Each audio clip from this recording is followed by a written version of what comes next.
मोदी जी ने इलेक्शन के दौरान बहुत ही ज़्यादा परिश्रम वगैरह किए। मटन, मुगल मस्जिद और हिंदू मुस्लिम, साथ ही में राम के नाम पर वोट भी मांगे। ये सारे अपने पैतरे आजमाने के बाद रिजल्ट सामने आए।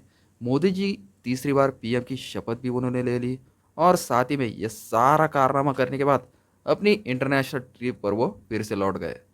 इन सभी के बीच में इटली की पीएम और हमारे जो नरेंद्र मोदी जी है, इनके मीम्स काफ़ी ज़्यादा वायरल हुए।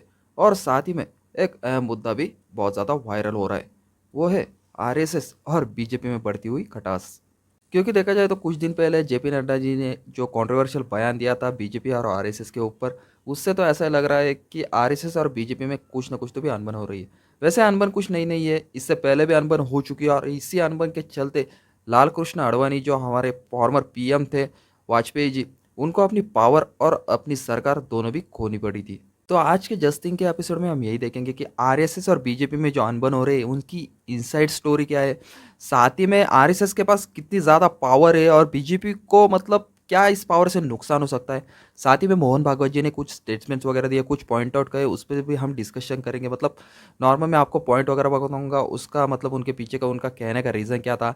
साथ ही में मोदी जी, अमित शाह, इनको क्या इससे नुकसान हो सकता है और जो जेपी नड्डा जी ने जो स्टेटमेंट का उसके पीछे का कहने का रीज़न भी क्या था। तो चलो फिर वीडियो शुरू करते हैं। वैसे कुछ दिन पहले जेपी नड्डा जी ने एक बहुत ही ज़्यादा कंट्रोवर्शियल स्टेटमेंट दिया था। उन्होंने कहा था कि एक वक्त था जब बीजेपी को आरएसएस की ज़रूरत थी पार्टी चलाने के लिए, लेकिन अब बीजेपी इतनी सक्षम और कैपेबल है कि अपनी पार्टी जो है खुद चला सकती है। यानी कि इसके पीछे का उनका ऐसा रीज़न उन्होंने डायरेक्टली नहीं कहा था, लेकिन इनडायरेक्टली ऐसा ही कहना था कि अब आरएसएस की बीजेपी को ज़रूरत नहीं। लेकिन इसके ऊपर भी एक वहाँ पर बैठे पर्सन ने उनसे सवाल पूछा था कि बीजेपी को क्या अब आरएसएस की ज़रूरत नहीं। तो उस पर भी उन्होंने आंसर दिया कि आरएसएस जो है एक आइडियोलॉजिकल फ्रंट है और बीजेपी जो है वो एक पॉलिटिकल फ्रंट है। दोनों भी के काम भी है जो अलग अलग है और वो अपना काम भी है अपने अपने तरीके से कर रहे हैं। लेकिन नड्डा जी को शायद ये भूल गए हैं वो कि देश का बच्चा बच्चा जानता है कि आरएसएस के बिना बीजेपी कुछ भी नहीं है। क्योंकि बीजेपी निकली आरएसएस से, वहीं से उसका जन्म हुआ है। और बीजेपी का जो मेन पावर सोर्स है ना, जो पावर स्रोत है, वो आरएसएस से आता है। लेकिन शायद से मुझे ऐसा लगता है कि बीजेपी वाले और जो जेपी नड्डा जी है वो ये बात भूलते जा रहे हैं। अब मोहन भागवत जी जो आरएसएस के प्रेसिडेंट है, उन्होंने डायरेक्टली ओपनली स्टेटमेंट दिया। वैसे स्टेटमेंट नहीं था, उन्होंने डायरेक्टली बीजेपी और मोदी जी उनको डायरेक्टली फटकारा। फर्स्ट पॉइंट में उन्होंने कहा कि कार सेवक यानी कि मोदी जी, इतना अहंकार अच्छा नहीं है। जो आरोगेंसी आज के वक्त में हमें मोदी जी में और बीजेपी में दिख रही, इतनी आरोगेंसी उनके हिसाब से अच्छी नहीं है। दूसरे पॉइंट में उन्होंने कहा कि अपोजिशन यानी कि विपक्ष अपोनेंट नहीं है, वो प्रतिपक्षी यानी कि काउंटर पार्ट है। वैसे अपोजिशन और अपोनेंट में बहुत ज़्यादा फर्क होता है। वैसे ये मोदी जी और बीजेपी वाले तो बिल्कुल भी नहीं समझेंगे। अपने थर्ड पॉइंट में वो कहते हैं कि ये किस तरह की जो पॉलिटिकल कैंपेनिंग इस बार बीजेपी के द्वारा हुई, मंगलसूत्र, मुजरा, उससे मोहन भागवत और जो उनकी मतलब यानी कि जो आरएसएस है, उसे बहुत ही ज़्यादा डिसअपॉइंटमेंट फील हुई है। साथ ही में उन्होंने ये भी कहा कि देश में कंसेंसस बिल्ड की सरकार है, संसद में दो पक्ष होते हैं, दोनों की सुनवाई होगी और दोनों की भी सुननी होगी। लेकिन मतलब इसका मतलब उनका ये कहना था कि पिछले कुछ सालों में हम देख ही रहे हैं ना कैसे धड़ाधड़ से लॉ पास होते जा रहे हैं। जो अपोजिशन नेता वगैरह है, उनको एक तो संसद से डिस्क्वालीफाई या सस्पेंड किया जा रहा है या फिर अपने पार्टी में लिया जा रहा है या फिर उनको मैनिपुलेट किया जा रहा है। मतलब उनका कहना है कि इन सभी के ऊपर अपोजिशन के साथ या फिर बाकी नेताओं के साथ कुछ भी डिस्कशन नहीं हो रहा। जो बीजेपी चाह रही है, जो गवर्नमेंट चाह रही है, वो धड़ाधड़ से पास होते जा रहा है। पांचवें पॉइंट में भागवत जी ने कहा कि मोदी जी, मणिपुर अभी तक के लिए तो भारत का ही हिस्सा है, उसे तो आप डायरेक्टली भूल ही गए। पिछले एक साल से वही मणिपुर पिछले एक साल से लगभग चल रहा है, उसके ऊपर तो आपका बिल्कुल भी ध्यान नहीं है। लेकिन ये सारे उनके जो स्टेटमेंट्स थे, जो उन्होंने कहे, ये जो पॉइंट आउट उन्होंने कहे, ये सारे पब्लिक होने से पहले हमको मोदी जी जो है वो डायरेक्टली इंटरनेशनल फ्लाइट पकड़ कर इटली निकल गए। मेरा इस पर कहना है कि मुझे तो ऐसा लगता है कि जो इटली का मौसम वगैरह है, जो इटली का जो मौसम वगैरह है ना, वो मणिपुर से काफ़ी ज़्यादा अच्छा है, इसलिए बार बार मोदी जी जो है इंटरनेशनल फ्लाइट पकड़ कर इटली भाग चले जाते हैं।